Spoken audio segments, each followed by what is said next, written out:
Welcome, friends, family, and followers, REDX community, Prospecting Nation. I'm your host, Justin Zimmerman, for another fantastic edition of the Stability and Opportunity Podcast, where we bring you the top agents, coaches, minds, and trainers in the business right now who are taking proactive stances to make productivity and positivity a daily occurrence in their life. We're bringing them on here right now. So in case you need that, in case you need to know what to do and what to say during these uncertain times, we're going to help you find stability and opportunity. That's why we've brought Chris Salerno, who's brought a unique perspective to our show that we have not yet had before. And that is going to be covering the world of multifamily properties. And so he's going to tell his story in a couple of minutes about where he was, how he got into the business, what he's learned, and what you can take away from that as we move forward today. And so shout out to you, Chris. Shout out to our audience who's come back. Once again, there's Anna and Ava. Hey, Toronto. Hey, San Francisco. What's up? And so for everybody listening, this is a participatory event. And so please just don't listen and let us talk. Please join in the chats, ask questions. We're going to engage. And I also have another special guest. If you don't see him down there in the corner, that is Tyler Fenn, the REDX Director of Sales, who has more experience helping agents understand the products, the tools, the services on how to get the most out of what they have right now. He is the man, and he's going to be joining us because in a couple of days I'm going on vacation, and I just didn't want to drop the ball. I wanted to bring him on.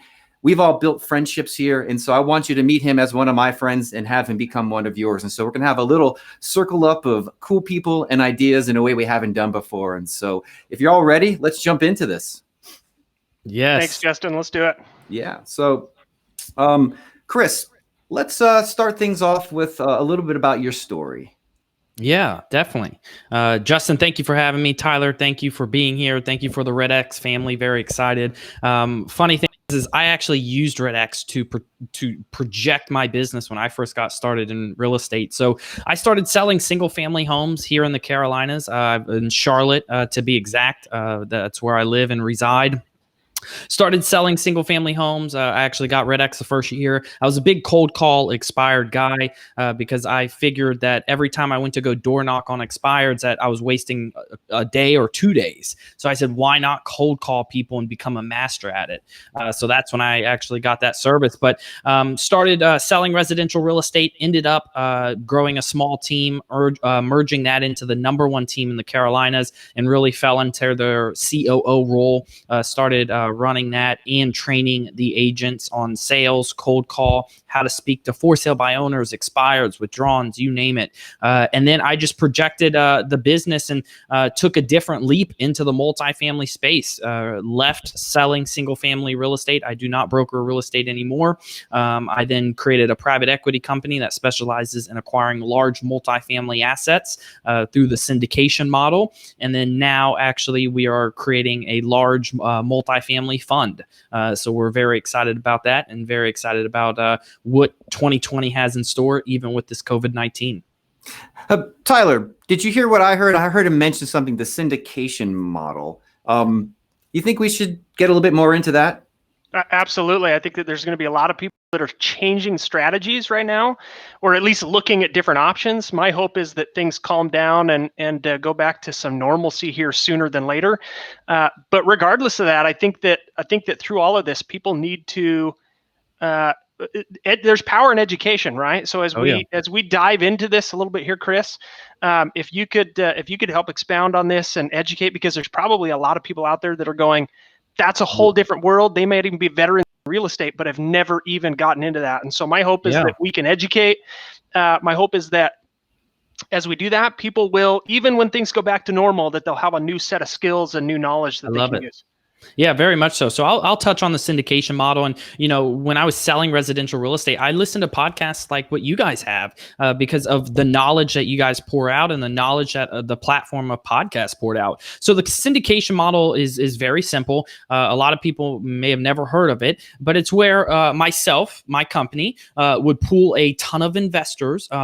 Because I came from the real estate residential background, I have a lot of residential real estate agents that like to invest into larger multifamily deals. But what we do is we pool everybody's money together, and then we go and locate an asset over 100 units, but a large multifamily asset. And all the investors invest into that one entity.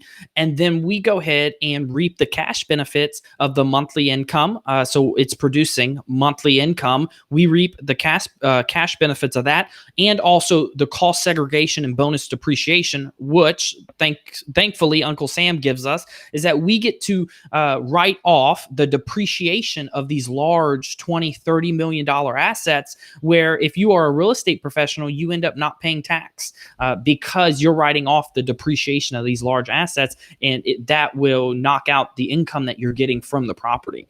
So it's extremely beneficial, but that's what a syndication is someone pooling everybody's money together. They're all investing separately into that entity that buys the property and actually the physical real estate. And then you just sit back and basically get that mailbox money that everybody says on a monthly basis. Tyler, you know what I heard? Tell me. I heard something that you like a lot. Money and sales. That's right. Amen, brother. That's his department. But dialing that to real estate agents, right? Yeah. The money. Agents want to know, where's the money? Where's the money, Lebowski, right? And so for our audience who are listening right now, it almost seems like, and Tyler, back me up on this or totally contradict me. I don't mind that either. That agents are looking for investors. They're looking for people with money. And so because you've made that transition from agent to essentially fund manager, and you've got all these people buying in at probably fractional shares, you're representing a pool of investors. And so if you could give advice to agents on maybe finding people like you to work with, and if so, what would you advise them to say and do to build that relationship? Yeah, I love that. And my number one investor, who's a personal friend of mine, actually came from the single family industry from me. I found him when I was selling single family real estate, and he buying single family rentals for him and his family.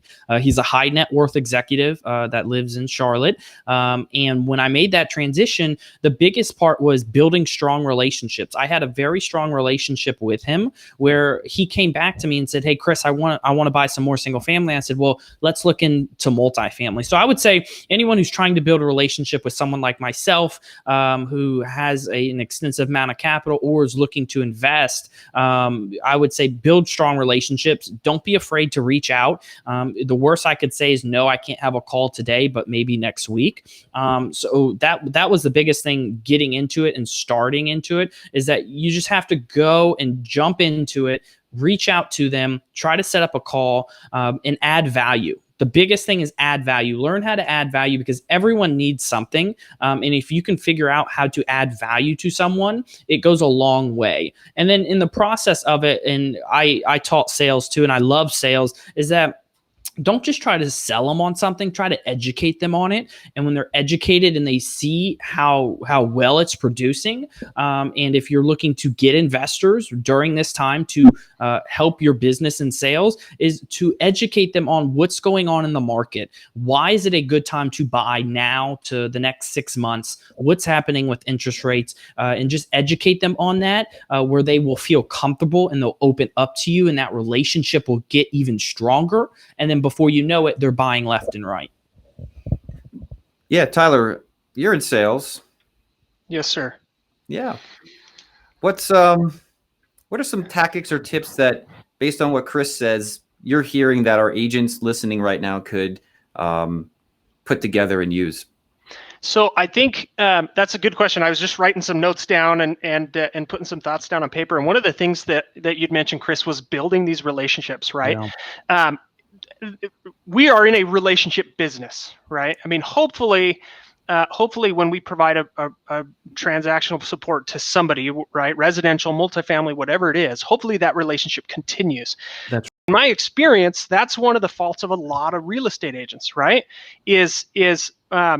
When surveyed, a lot of people don't use their same realtor a second time because that realtor never maintained that relationship. Can we talk for just a few minutes about tactically how you do that, because I think that's one of the things that through all of this, a lot of agents can take away is how do I maintain a relationship with my clients? That's I that's love a it. massive thing that a lot of people are missing.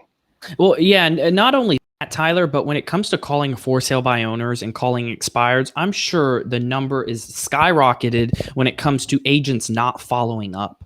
Because the Yes. biggest thing in sales is follow up. If you're following up every single weekend, you're going to get that listing. Now, you may not, but you just need to follow up. Look at Amazon. Amazon touches us tons of times because they're always following up. So create your business like Amazon does. What does Amazon do when they send you an email? Recommendations based off of your searches. Everyone loves talking about real estate. They all want to know what's going on in the real estate industry. So if you can create a mailing platform where maybe once a month they're just getting an email from you, or if you really want to and you're growing a huge business, is a snail mail. Yes, a lot of people has gone to emails, but because the email algorithm will throw your email in spam or a promotions tab, do the old snail mail way where you know that you're going to get to them. But show them some value by what's going on in the real estate industry.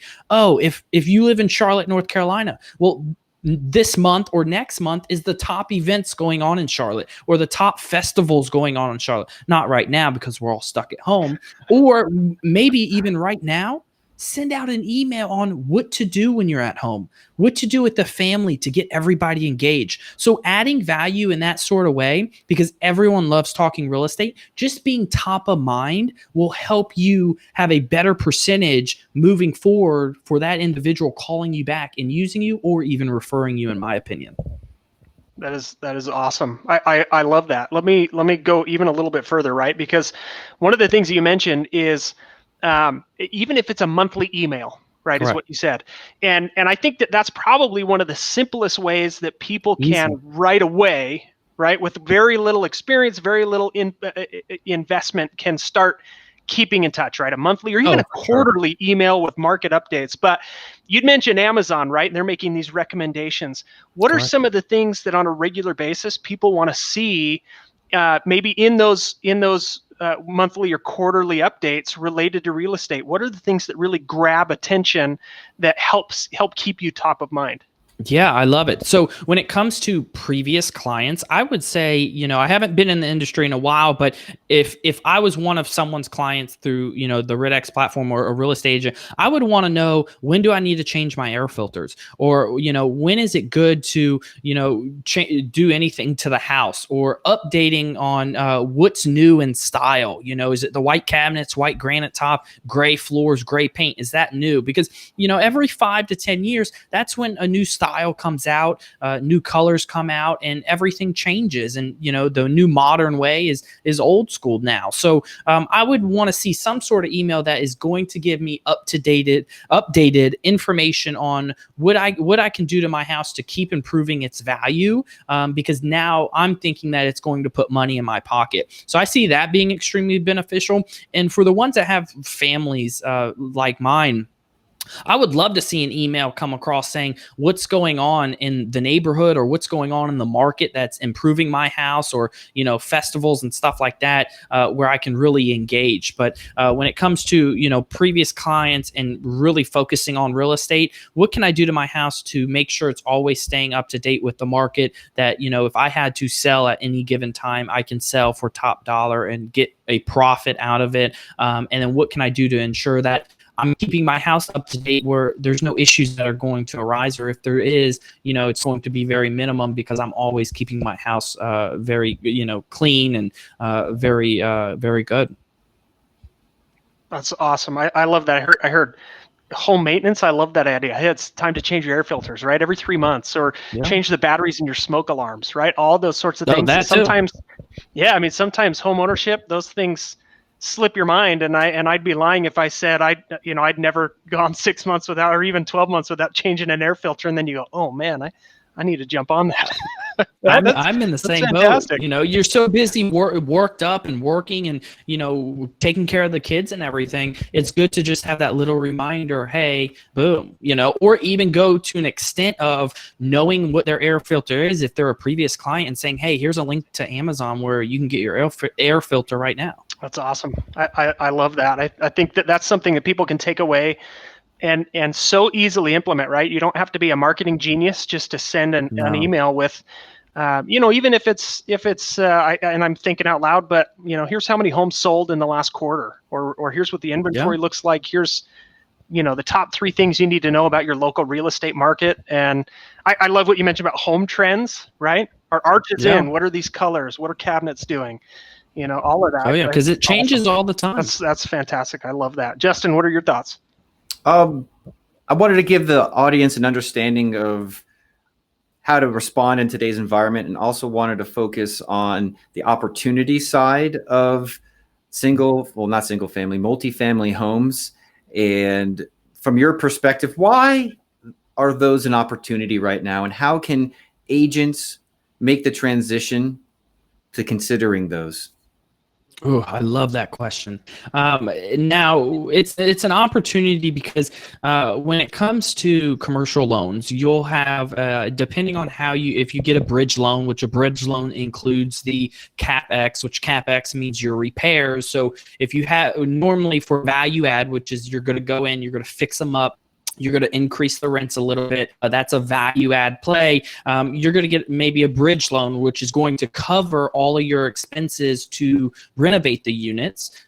So that's 100%. And when you get those type of loans, normally those are a 3-year interest only, and you either have to sell or refinance, and they're at a little higher interest rate because you're financing the repairs, or you can buy the 4th and 5th year. So right now, opportunity, because people loan or do, they're either going to have to refinance them, or they're going to have to either sell. And right now, because of what's going on, for our properties are doing very well. But for other people's properties, depending on what asset class they have, they may have some issues covering the mortgage payment because the tenants can't pay right now. And if they really didn't stay on top of their property manager to come up with some type of system or payment plan to get them to pay, they're going to end up defaulting on their loan, or they're going to hurry up, and because no one wants to default on a loan because it's really bad, definitely on your credit and on your history moving forward. They're going to hurry up and sell at a discount. Right now, the private equity sector has $1.5 trillion in capital, in dry powder, which means in cash, sitting ready to pounce onto the real estate sector. And that's single family, that's industrial, that's retail, definitely hotels right now because they're getting hit. But now is a time to really start to learn and to soak up as much knowledge as you can in the multifamily sector, because we all need a place to live. We all need shelter. So it's going to be the quickest real estate asset class that is going to rebound, and it was even in 08 2012 the quickest asset class to rebound because everyone needs a place to live and you have multiple units. Tyler, I bet you're as curious as I am about this. Is how does our audience of real estate agents put themselves in the crosshairs of that 1 trillion ready to pounce and buy properties? That's a fantastic question, Chris. I love it. Tell us more.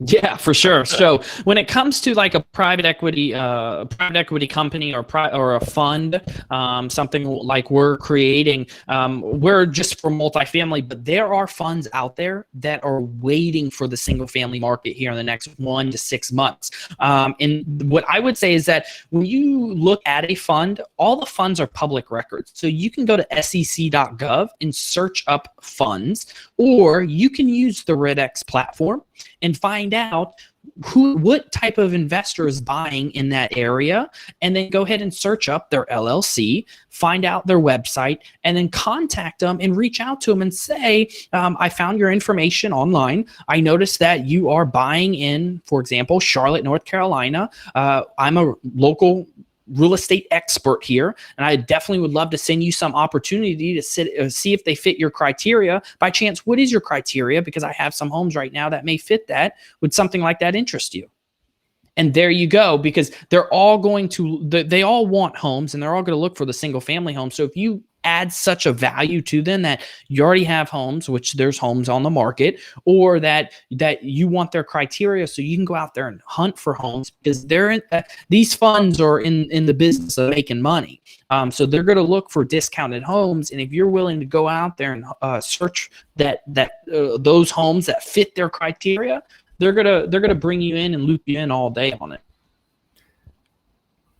That's fantastic. So let me just repeat that back, Chris. So what you're saying is people can go to sec.gov. They can find information about these different funds that are out there, or through some research in your market and making some calls and that sort of thing. You can find people who are investors, and what you're saying is it's as simple as a phone call to these investors and introducing yourself as an in, right? And so what you're saying is, in order to get your foot in the door, it's not that difficult. Is that what I'm hearing?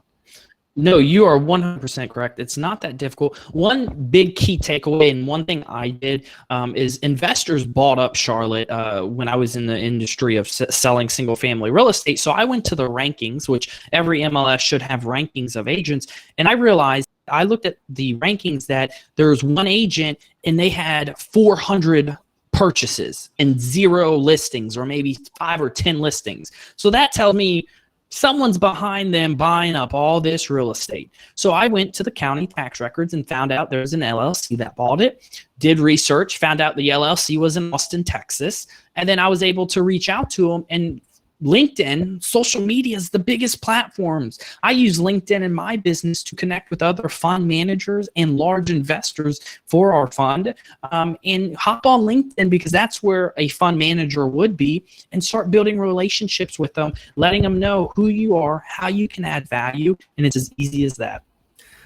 I've got a question, Chris. Yes. This is the part of the show where after we uncover the opportunity. Thank you so much. Mm-hmm. You first have to know where to find it and what it looks like and why it's valuable. Got it? Yes. Now you've got that information, and I think the audience listening right now has some actionable ways to go about and build the list, which is always the money's in the list. Whether it's the list of expireds or the list of LLC owners behind the fund. The next step is knowing what to say and do. And so I'm going to put you and I'm going to put Tyler on the spot right now to do a little role play where I love it. You can simulate what our agents listening right now could say and do when they reach out to a fund manager, and Tyler can play along as the agent. So try to get the deal. Okay, try to get the appointment, Tyler. So wait, hold on. You want me to be the agent? I want you to be the no. I want you to be no. Let me reverse that. I'm sorry. I'm the agent. Yeah. That's really I was putting like, you I on think the we spot. I think we need to mix this up a little bit. Yeah. Now I'm a little rusty. So all right. So ring. Hello. Hi, is this Tyler? It is. Hey, Tyler, how are you doing today? I'm good, thanks.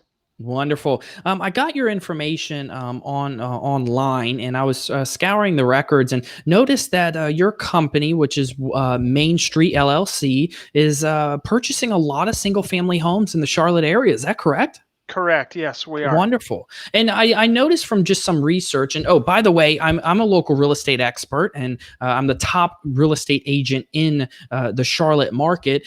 Doing the research, I noticed that you're really buying between $100,000 and $300,000 for a price point. Yes, okay. we have been. What's that? So that's your sweet spot. What does that? How is that so attracted to you guys? Well, we find that in that price range, that's really what provides us the largest profit margin. There's usually the least amount of energy and resources we need to put into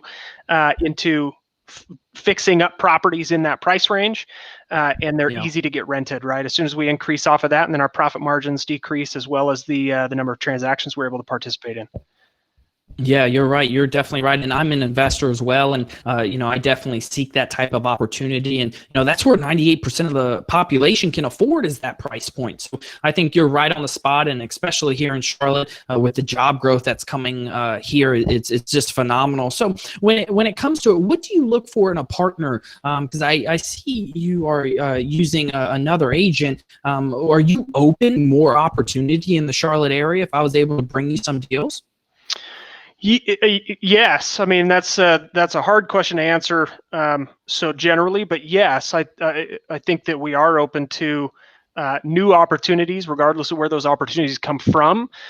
We would want to see experience and expertise, obviously, because for us it's a bottom line. There's no emotion in buying these That's homes, and so it's I agree. all bottom line for us. If we can make the amount of money that we need to make as investors on a property, then absolutely, I'm not opposed to more opportunity, regardless of where it comes from, assuming that expertise is established.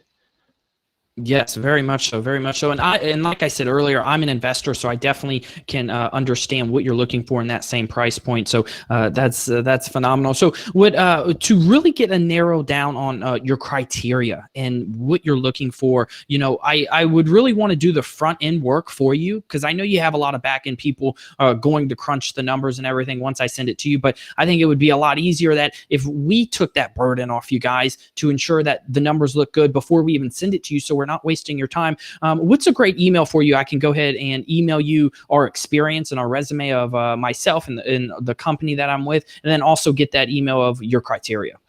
Yeah, I wouldn't mind if you sent some information over. Email is tyler@mainstreamllc.com. Perfect. And I think that once we see that, we're definitely open to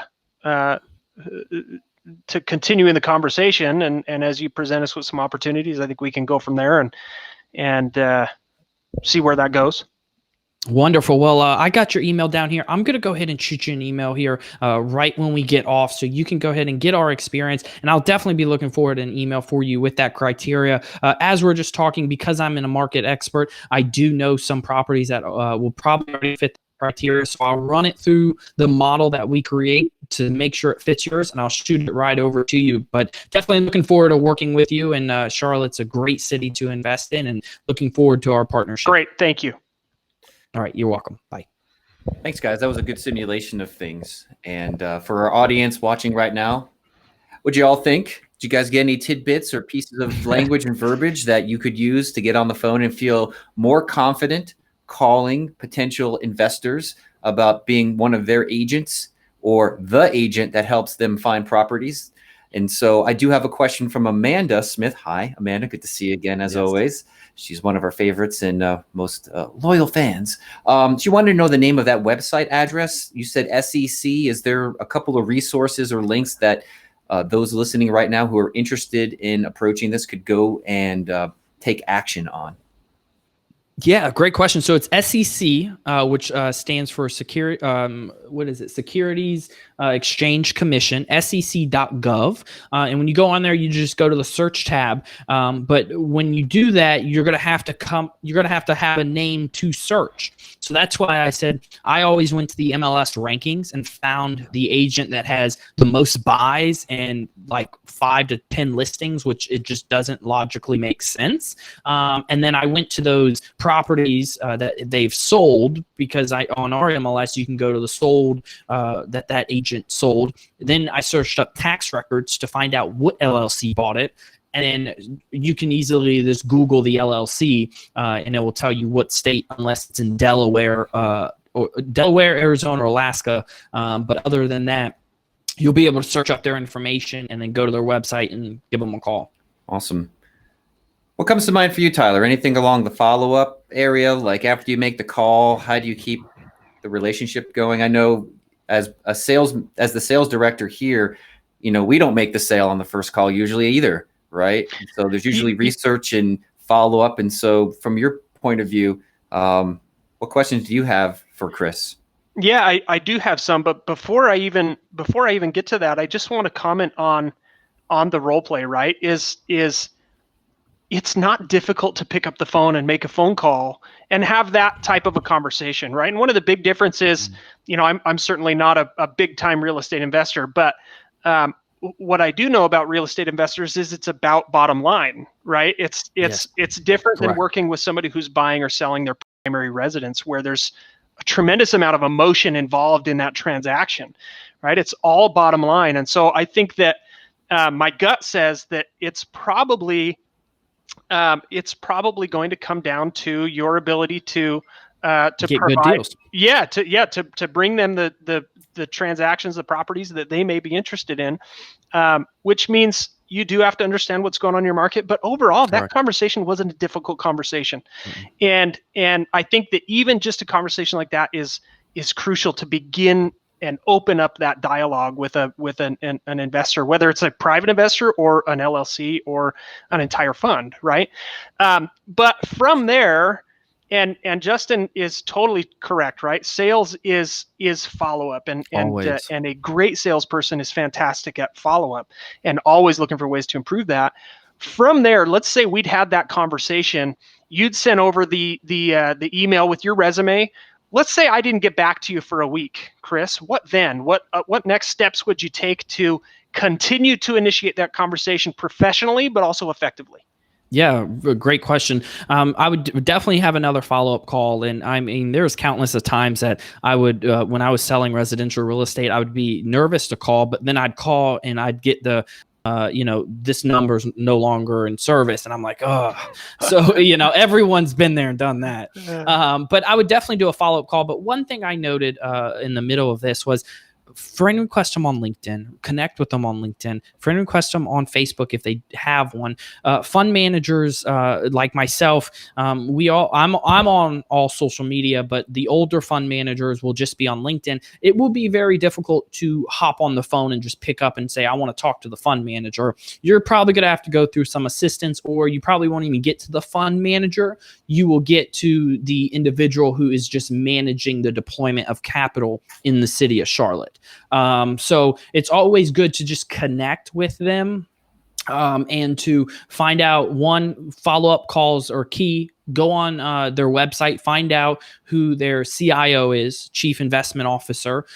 Find out, possibly if you can, who is over their Charlotte division, and request them on LinkedIn and just reach out to them and talk to them and start building that relationship. You may not sell yourself the first, second, or third time, but over time, showing consistency, they will like that. And if you're bringing them good deals, like you said, there's no emotion with our company when we buy real estate. Zero emotion. It comes down to our bottom line number. If our numbers don't make sense, we will not go after it. And that's how these investors are going to think. It comes down to their bottom line number, and if they can make a profit for their investors. Fantastic. I'm glad that you confirmed that gut check for me. Is that yes, it's bottom line, which means if you come and say, hey, I have opportunity based on what I see you've been doing in the past, I'd be surprised if somebody shut that down right away. Right? They're not going to shut that down. If you brought them great opportunity that met their criteria and they know they can make money, they will not shut them down. How many times, Chris, in a situation like the role play we just went through, how many times are you going to follow up with an investor or a fund or an entity who's investing? How many times are you going to follow up before you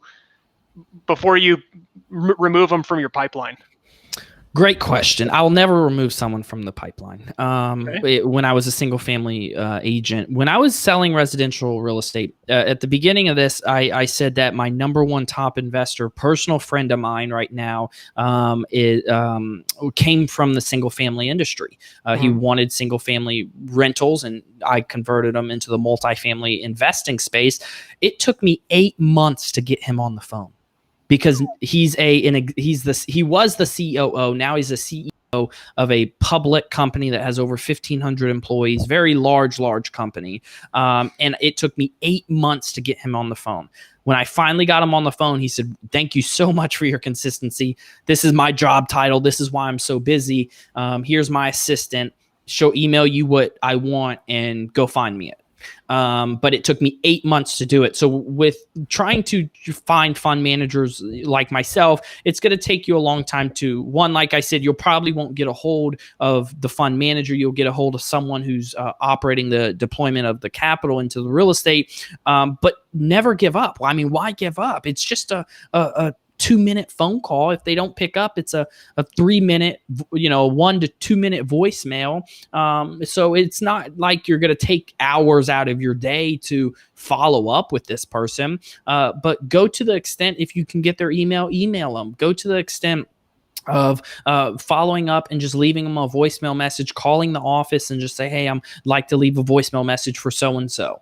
But it's only going to take a couple minutes. So I never removed anybody. I've always had a follow-up plan because in sales, the top sales agent has the best consistent follow-up plan that I have seen. Amen. Opportunity time talk, guys. Opportunity talk time. I'm a little dyslexic today, right? It's all coming out. I'm a little tired. My dog peed on my brand new dog, little puppy. He peed on my pillow last night. So kind of. Oh no. Yeah, I'm bringing that up, kind of shaking it up a little bit. Did everybody need to know that? I don't know, but it's a little fun to talk about here. But opportunity. I want to help paint the picture right now because I think some agents are listening to this and they're like, wow, that's a lot of work, right? I've got to go get the leads myself. I've got to kind of invent a script that isn't really publicly available. Maybe right here is one of the only places you could hear something like that. Then I've got to invent a follow-up system possibly, right? And then how do I know this is going to work, right? This one guy's on here. And I think if we go back to what you said, that right now, money's amassing on the sidelines. Oh, ton. Right. I want to go back to that and how agents can put themselves in the position to be the recipient of that. And so what kind of deal flow, if an agent can really get through, okay, your face is telling me everything I need to go. I'm going to stop talking. When it comes to the single family industry and when I ran the previous company, the reason why I say this, because when I was running the previous company that I was with, they had an investor during 2011 to 2014, and they bought over 1,200 homes from them. During that time frame, you got your 3% commission. They did not, whatever the commission was, you got the 3% commission. And if they sold, I believe it was like 1 or 2% they would pay you on the back end. And if you if you listed their house, you can also use the buyer, and that's fine.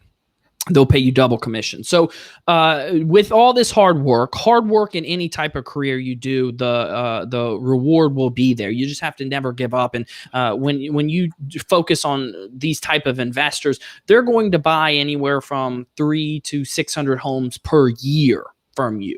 Now, like you said, there's no feelings involved. So if you're not bringing them deals and it's not penciling in, they're going to go to another agent. And if anything goes wrong and, if you're not using their systems properly, they're going to just kick you to the curb and find another agent out there, because it's all about numbers when it comes to them. It's not about any type of feelings or anything like that. But yeah, you're going to look anywhere from, I'd say, 300 to 600 a year that they'll buy from you. And especially with this COVID-19 going on, they're probably going to start buying, I'd say, in about 3 to 6 months.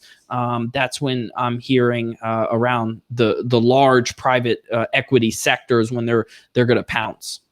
That sounds like perfect timing for agents who are wanting to differentiate themselves and get the skills necessary. Correct. To then be that person. Very much so. I also don't want to confuse any agents right now because I know we've got agents who are trying to think about things through the lens of expireds and FSBOs and traditional stuff. And the opportunity is huge, but I think most important of everything you've shared with us right now has been the principles. Mm-hmm. Right, Tyler? Yes.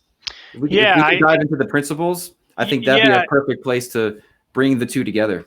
Yeah, absolutely. I think that there's going to be people out there that, because Chris, I don't think there's a tremendous amount of people that have made the transition that you have, right?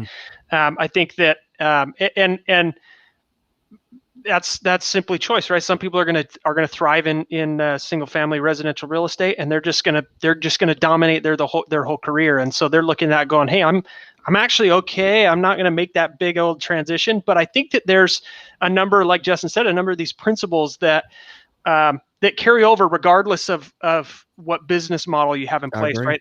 There's a line that you just said a minute ago. You said if you put in the hard work, the reward is always going to be there. Yes, right. Right. I think that's crucial. The other thing that we've talked about is this building relationships and following up, right? Oh yeah. And in my experience, there's a tremendous amount of agents that will make an initial phone call. They're not afraid to do that, but then for some reason there's some reluctance to follow up, and that means that that means that they end up having, I'm picturing sand slipping through my fingers, right? Yeah.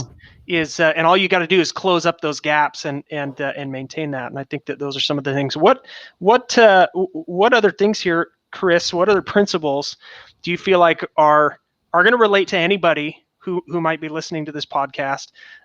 Somebody who's maybe brand new in real estate or new, let's say, in the last couple of years. Some of the principles that they can take away from this that you feel like are crucial.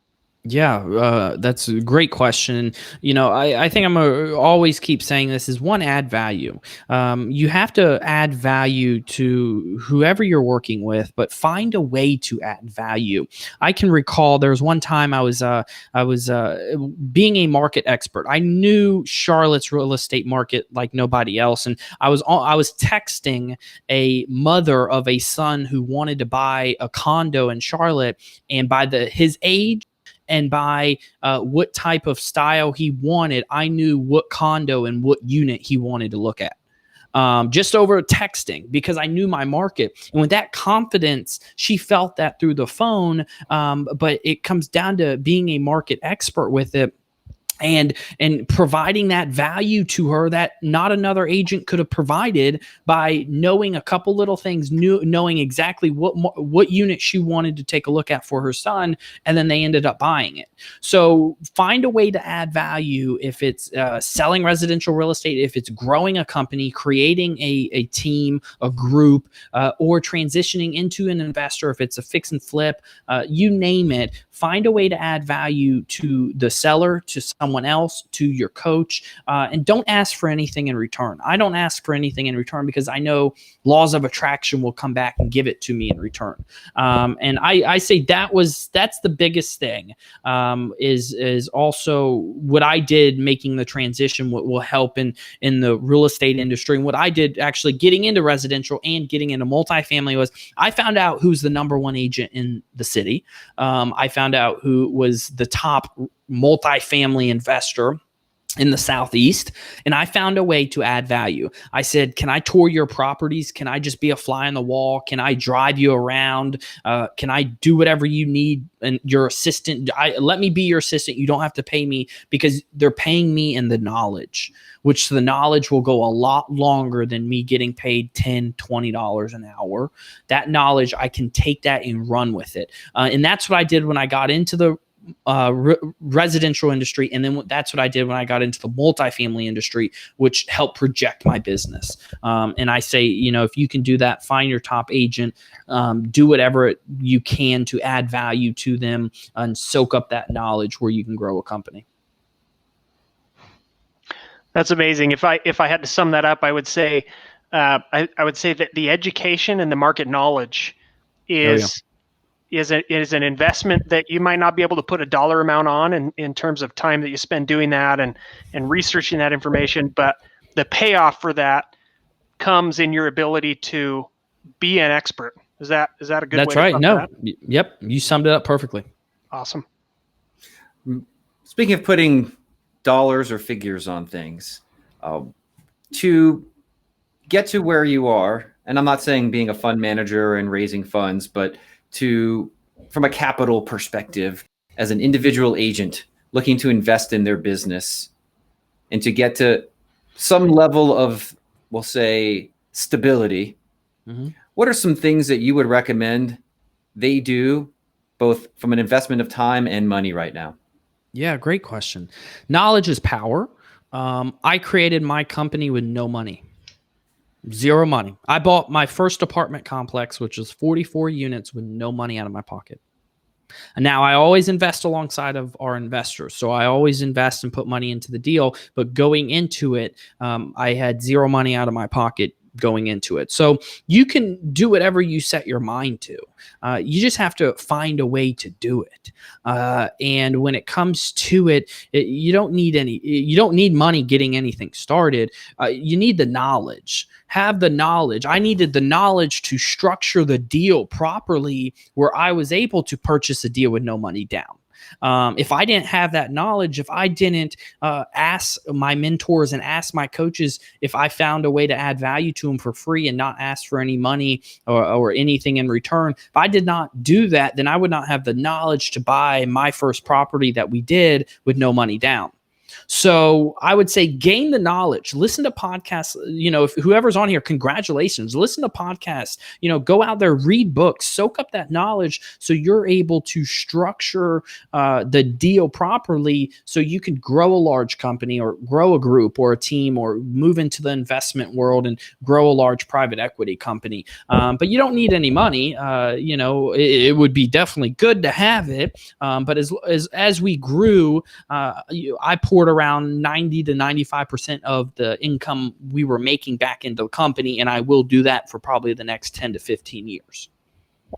Yeah. Investing retained earnings. Yes. That's a financial term and maybe something common for us to understand. But right now, money is a big issue for agents who are looking in their words or budgets, right? Yeah. Essentially everything left over at the end of the day. And from a dollar value productive perspective, that's kind of an interesting word. Yeah. What's the place where you would put your money right now? And are we talking across the board as an investment? No, for our real estate agents. Is there you've mentioned free things and things that you'd have to invest a little bit of money in right now? Where's the biggest bang for the buck from your perspective if you were an agent? I will always go back to this, and it's in yourself. That's the biggest bang for the buck. The strongest part, the strongest muscle, the strongest part of your body, of anyone's body in the world, is their mind. Their mind controls everything. Invest in yourself. Find a coach, and if you want to stay into the residential game, find a coach who weathered 08 to 2012, who've been through multiple recessions, but really weathered 08 to 2012 because that was the single family, crash, who got through that industry or that time frame and grew a company still. So I would say invest in yourself by adding value to a coach who did that, so you can understand what you may be going through, even though this COVID-19 took us all with a right hook and really woke us or knocked us down, and we're still trying to get back up from it. But I would find someone that can add value to you, or that will give you knowledge, because the best investment's in yourself. The best investment I do is in my company and in myself and in my the employees that work for me. That's the best investment. Second is multifamily real estate. But adding that investment to give you that education to really project your business and to help guide you through times like this will be the best. Yeah. Thanks. Tyler, do you have any questions? No, I think that was a fantastic answer, right? I think that right now people are looking for solutions, right? They're looking to learn new things, and if there are so many different ways out there to learn, both in a formal and an informal way, and I think that's crucial. Right now is a time for people to spend a little time investing in themselves, investing in their knowledge, their expertise, their scripts, their leads, their platforms, whatever it is to invest time and energy, right? I mean, we're talking about financial and non-financial investment to improve. I think that unfortunately, I think that there are going to be a group of realtors that this breaks their business, right? Everything happening with COVID-19, I think that this will break their business. They'll take the leap out of the business. But I think that there's a much larger portion of realtors that are not only going to grow their business through this, but even explode their skill level, right? Yeah. I mean, your skill is really it really shows when stress comes, right? And for the past 10 years, we've had a really bullish market. And so there's some people who've gotten into real estate and just experienced a positive growing economy, right out the gates. Yep. And right now this is going to be the time where that investment in yourself really starts to pay off, not just right now, but for the remainder of your real estate career, right? Whether that's another 5 years or 50, I think that times like this are really what force us to grow through that investment in ourselves. Very much so. I agree. I've got a couple of things before we wrap up, guys. I know, Tyler, you have a biased answer to this, and I did not bring you on here for it, but the opportunity has presented itself in that agents need to make decisions right now on what things they're going to invest their time and money on. And first and foremost, education, self-awareness, health, mental health, physical health. I think those are all buckets that if you listen to any of our past episodes, especially yesterday's and the day before's with Cammie Baker and Jay Berube, where they really got into the stability comes from within, opportunity is outside of us. And so until you lock your core into a place where you've got the ability to stand on your own for yourself and for others, opportunity like that grain of sand you mentioned before, Tyler, is going to kind of slip through your hands. And so for the people listening right now who want to go back and listen to those episodes, fantastic opportunity to get that stability equation filled in. But let's talk about opportunity. Tyler, there are products that REDX has. I didn't bring you on here to pitch anything, right? But I think given the context of today's situation, you might be the best person in the world right now to talk about what relates to this conversation and what things that if agents were interested in taking advantage of those, what they should focus on. Yeah, I appreciate that opportunity because I didn't want to come on and shamelessly plug REDX products, right? I think that there's a large portion of our audience that are already REDX customers and using our products, and I'm incredibly grateful and humbled by those people who every single day pick up the phone, prospect, and continue to provide me an opportunity to be of service to them. But as we've been talking about this and talking about investors and how this is going, I keep going back to our For Rent by Owner product, which I think for anybody who wants to continue to work or wants to begin working with investors, the For Rent by Owner product that we have is phenomenal, right? And if we're talking about bang for buck, Justin, right now is crucial for agents to assess their business and go, what's the ROI on the different products, the different services, the different places I'm spending my money? And I think that the REDX leads and the For Rent by Owners are such a fantastic bang for buck because there is still a tremendous amount of real estate happening. There, and if you go back and listen to any of our recent podcasts, you'll see that, right? In markets all over North America, there is still a tremendous amount of listing appointments, listings being taken, offers being made, and we're adapting, right? I mean, a lot of this is I'm sure that anybody with a video chat platform, I'm sure that their customer acquisition has gone through the roof the last month. So we're adapting, but there's still a tremendous amount of real estate happening and transactions happening, and people are still buying and selling. And let me back up here. I mentioned the For Rent by Owners and getting in with investors. I think that so the For Rent by Owners, these are self-managed property owners. These are guys like all of us who are on this call who might own a property or two or three, and right now that property is either vacant or soon to be vacant. And as a landlord, that's the most stressful time, right? Is because typically speaking, we're going to leverage the rent that we collect to pay the mortgage on that property. So if I've got a vacant property or nothing coming in, or nothing about to come in because their contract's up, that's a stressful time for a landlord. And so somebody looking to work with investors or add investors to their sphere, whether or not they plan to get into multifamily or stay in single family real estate, the For Rent by Owners is such a fantastic opportunity. Focus on client acquisition.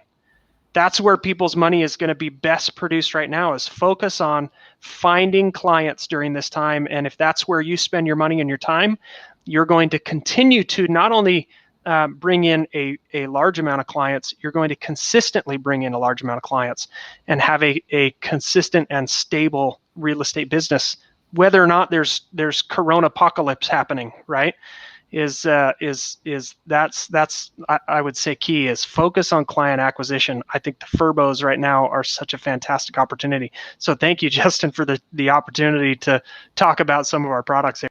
Yeah, like I said, you're here with me right now because I want to introduce you to our audience. We're grateful for our audience that's showing up every day. And so I just wanted to make sure that when I take a couple of days off, they're not like, who's this different guy? This is Tyler Fenn, everybody. That's why he brought him here today, is because he knows the REDX services and value better than anybody. And so we did just get a question in. So Lauren, thank you for the question. She's in Houston and she wants to ask a question to us. So Lauren, yeah, please type your question in. We'll get that addressed here at the end. And there are some things while you type your question, I want the audience to know is one, if you're a customer, I've got two things for you right now. First thing is, if you're a new customer, please look for your welcome email. That's going to have all the instructions you need to take advantage of the new services that you purchased, because without understanding how to use it, how can you possibly get the value out of it? And so we really want to help you know how to use our product best. And so there's an orientation webinar. Please subscribe to that. Please go into that link and register for it.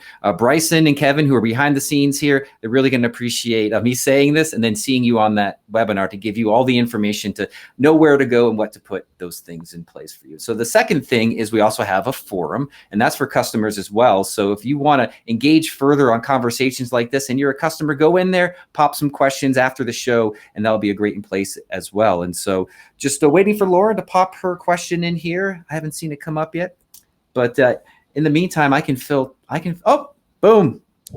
There it is, guys. All right.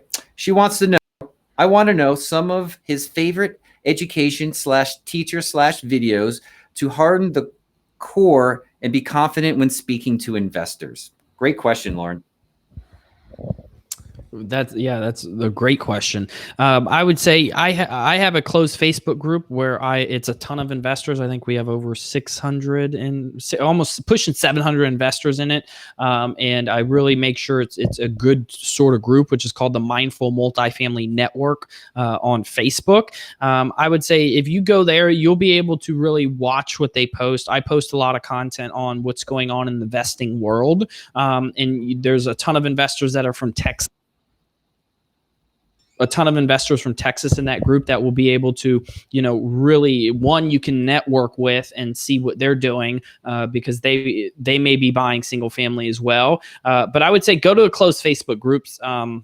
That it was tremendous for me in my start is hopping on all these closed Facebook groups to network. You can go to Houston Real Estate Investors. There's a ton of closed Facebook groups just for your city, your state, and for what you're looking to do. And then I would say listen to podcasts. There's a ton of podcasts out there. We have a podcast, I would say the Mindful Multifamily Show. I would say if you just do anything with multifamily or even single family investing and type it in there for a podcast, that will be tremendous. Hop on YouTube. YouTube, you can just type in anything when it comes to if you're looking for single family investors, you can type in that. You will then start to see probably 1 to 2 people that really pop up there that really pour out good content in the single family industry, and then the same for multifamily as well. That was super solid answers there. And I just want to back you up by saying, if you don't understand entirely the value of what he said, specifically those Facebook groups, if you listen to any Gary Vaynerchuk, his whole game is listening to comments, seeing what people are saying, jumping in and listening to the conversations, because people are giving you the questions that you can then become the answers to. And so if you want to know what to say, just look at the questions that are being asked. And I think that those places that you just dropped are fantastic sources to get on the inside and hear those conversations. And one thing I want to touch on too is if you're on Facebook and if you're in a Facebook group and someone posts a question, go to the little top right and you'll see a little arrow and hit notifications on this post, meaning anyone who comments on that post, you'll get notified, and now you can start to read what people are commenting, what people are saying, and that's how you gain knowledge from what other people are saying, going back or forth. And if you like what someone says, reach out to them personally and start up a conversation. But always hit that notification, because I do it sometimes to really gain that knowledge if it's something that I really want to know more about. Thank you, Chris. And so let me give the audience some last massive value. All right, so here we go. If you've been waiting for the script video of the 13 best scripts that we've pulled from every episode, that's being released almost immediately. And so make sure that you're on the email list for this series. And so go to theredx.com/blog, wait for the pop-up, put your name in there. If you're on that list already, you're going to get that email and that link. The next thing is we're going to be inviting Chris after the show to come join our Elite Prospectors group. In there, we're going to post this video, the recording. So if you have any questions, I'm sure he'll be happy to jump in there and take this conversation to that space. And so totally going to have that as an opportunity for you guys to take action on. And of course, I always like to ask the audience, if you got any value out of today's show, give us some thumbs up, give us some likes, post something right now in the comments, give us some woots, some whats, whatever it is. And also don't forget to hit like and subscribe, because it really helps our videos, the time and energy we put into these, get to other agents, help pay it forward, and help spread the message of opportunity and stability during these times. And so, Tyler Fenn, why don't we say goodbye to our guests right now? How do you want to do this? We're inventing this on the fly. And so let's, do we sing a song? Do we clap? I was going to say, I wish I had some like a, the party blowers or something like that we could say goodbye. But I think a huge thank you is in order. Yeah, thank you. It's fantastic to see what people are doing during this time, and even more than that, it's fantastic to see people still doing stuff, right? And that's crucial. So thank you, Chris, for being with us, taking the time out of your busy schedule. Thank you for having me. We are hugely appreciative. Thank you for having me. And so I'm going to wrap it up with that. Chris, stay on the line, or whatever this is these days. We're going to have a post-show huddle with you, and for everybody else, I'm your host, Justin Zimmerman, for episode number 25 or 6 in a row of the Stability and Opportunity Podcast, the podcast for real estate agents who need accountability, knowing what to do and say during these times. And if you just need a friend, want to hang out and connect with us, this is also a place you can come every day during the week at 1:30 p.m. Mountain Time. Until then, I'll see you guys tomorrow at that time. I'm Justin Zimmerman. Have a great rest of your day.